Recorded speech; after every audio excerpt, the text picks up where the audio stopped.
Hi friends, எல்லாருக்கும் வணக்கம். இன்றைக்கி நம்மளோட வீடியோவில் பார்த்திங்கன்னா பச்சை பட்டாணி வச்சுட்டு குருமா தான் பண்ண போகிறோம். ரொம்ப ஈஸியாக பண்ணிடலாங்க. உங்களுக்கு நான்வெஜ் குருமா ஏதாவது சாப்பிடணும் போல் இருந்ததுன்னா கண்டிப்பாக இந்த குருமா ட்ரை பண்ணுங்கள். ரொம்ப நல்லாயிருக்கும். அதே டேஸ்ட்டில் இருக்கும். வாங்க எப்படி பண்ணணும்னு பார்க்கலாம். நான் பார்த்திங்கன்னா ஒரு அரை கப் அளவுக்கு பச்சை பட்டாணி ஊற வச்சு வச்சுருக்கேன். ஒரு 5லேருந்து 6 மணி நேரம் நல்லா ஊற வச்சுக்கலாங்க. பட்டாணி பார்த்திங்கன்னா நல்லா ஊறிடுச்சு. இப்போ ஒரு 2 டைம் நல்லா கழுவிட்டு குக்கரில் சேர்த்துக்கலாம். சேர்த்துட்டு ஒரு 2 கிளாஸ் அளவுக்கு தண்ணி விட்டு இதோட கொஞ்சமாக உப்பு சேர்த்து ஒரு 4 விசில் விட்டு நல்லா வேக வச்சு எடுத்துக்கலாங்க. 4லேருந்து 5 விசில் விட்டால் நல்லா சாஃப்டாக வெந்து வந்துடும். குக்கரில் விசில் போட்டு வேக வச்சுக்கலாம். பட்டாணி பார்த்திங்கன்னா நல்லா வெந்து வந்திருக்கு. ஒரு 4 விசில் வந்திருக்கு. இங்கே பாருங்கள், நல்லா வெந்து வந்திருக்கு. அது ஒரு பக்கமாக இருக்கட்டும். இப்போ குக்கரில் ஒரு 2லேருந்து 3 ஸ்பூன் அளவுக்கு நான் எண்ணெய் விட்டுருக்கேன். கொஞ்சமாக எண்ணெய் விட்டுக்கலாம். இதோட ஒரு ஏலக்காய், 2 லவங்கம், சின்னதாக ஒரு துண்டு வந்துட்டு பட்டை சேர்த்துருக்கேன். இதோட ஒரு ஸ்பூன் ஜீரகம் சேர்த்துக்கலாம். ஒரு அரை ஸ்பூன் சோம்பு சேர்த்துக்கலாம். நல்லா ஃப்ரை வந்ததும் ஒரு 100 கிராம் அளவுக்கு சின்ன வெங்காயம் சேர்த்துக்கலாம். இந்த ரெசிபிக்கு சின்ன வெங்காயம் சேர்த்து பண்ணும்போது ரொம்ப டேஸ்ட் நல்லாயிருக்குங்க. சின்ன வெங்காயம் சேர்த்துட்டு ஒரு துண்டு இஞ்சி வந்துட்டு இந்த மாதிரி கட் பண்ணிவிட்டு சேர்த்துக்கலாம். ஒரு 10லேருந்து 15 பல் பூண்டு சேர்த்துக்கலாம். சேர்த்துட்டு நல்லா வதக்கிக்கலாம். வெங்காயம் நல்லா வதங்கி வரணும்.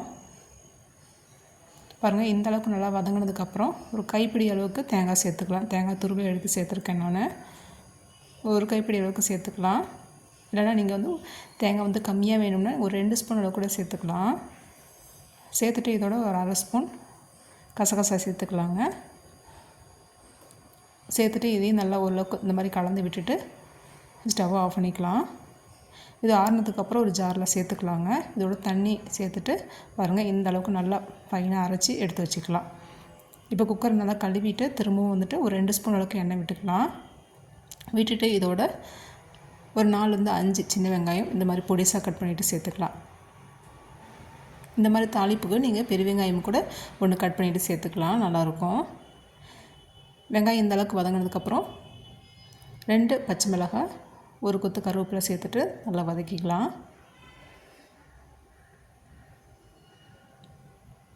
வெங்காயம் நல்லா வதங்கி வந்ததுக்கப்புறம் ஒரு தக்காளி இந்த மாதிரி கட் பண்ணிட்டு சேர்த்துக்கலாங்க. மீடியம் சைஸில் ஒரு தக்காளி எடுத்து இந்த மாதிரி கட் பண்ணிட்டு சேர்த்துருக்கேன் நான். தக்காளி நல்லா இந்த மாதிரி நல்லா சாஃப்டாக வெந்து வந்ததுக்கப்புறம் கொஞ்சமாக மஞ்சத்தூள், அரை ஸ்பூன் குழம்பு மிளகாத்தூள் சேர்த்துருக்கேன் நான்.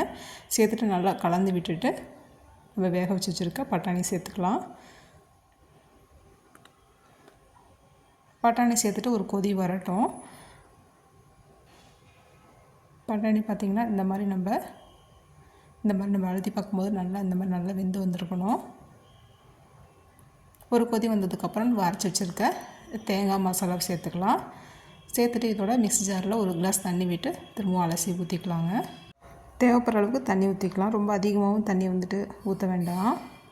நல்லா கலந்து விட்டுட்டு இந்த குருமாவுக்கு தேவையான அளவு உப்பு சேர்த்துக்கலாங்க. உப்பு சேர்த்துட்டு நல்லா ஒரு கொதி வந்ததுக்கப்புறம் மூடி போட்டு வச்சிடலாம். ஒரு விசில் விட்டு எடுத்துக்கலாம், கரெக்டாக இருக்கும். ஏற்கனவே நம்ம சுண்டல் பார்த்திங்கன்னா நல்லா சாஃப்டாக தான் வெந்து வந்திருக்கு. ஒரு விசில் விட்டு எடுத்துக்கலாம். திரும்பவும் வந்துட்டு ஸ்டவ்வை ஆன் பண்ணிவிட்டு அடுப்பை சிம்மில் வச்சுட்டு ஒரு 5 நிமிஷம் கொதிக்க வச்சுட்டு ஆஃப் பண்ணிவிட்டு கொஞ்சமாக வந்துட்டு கொத்தமல்லி போட்டுட்டு இறக்கிட்டோம்னா நல்லா சூப்பராக நல்ல ஒரு கறி குழம்பு டேஸ்ட்டில் பச்சை பட்டாணி குருமா ரெடி ஆகிடுங்க. ரொம்ப நல்லாயிருக்கும். இட்லி, தோசை இது மாதிரி சப்பாத்திக்கெலாம் ரொம்ப டேஸ்ட்டு சூப்பராக இருக்குங்க. கண்டிப்பாக ட்ரை பண்ணுங்கள். நான்வெஜ் சாப்பிட்ணும் போல் இருந்ததுன்னா இந்த குழம்பு ட்ரை பண்ணுங்கள். ரொம்ப நல்லாயிருக்கும். ஓகே ஃப்ரெண்ட்ஸ், இந்த வீடியோ பிடிச்சிருந்தால் லைக் பண்ணி ஷேர் பண்ணுங்கள். நம்மளோட வீடியோ புதுசாக பார்க்குறீங்கன்னா கண்டிப்பாக சப்ஸ்கிரைப் பண்ணுங்கள் ஃப்ரெண்ட்ஸ். தேங்க்யூ.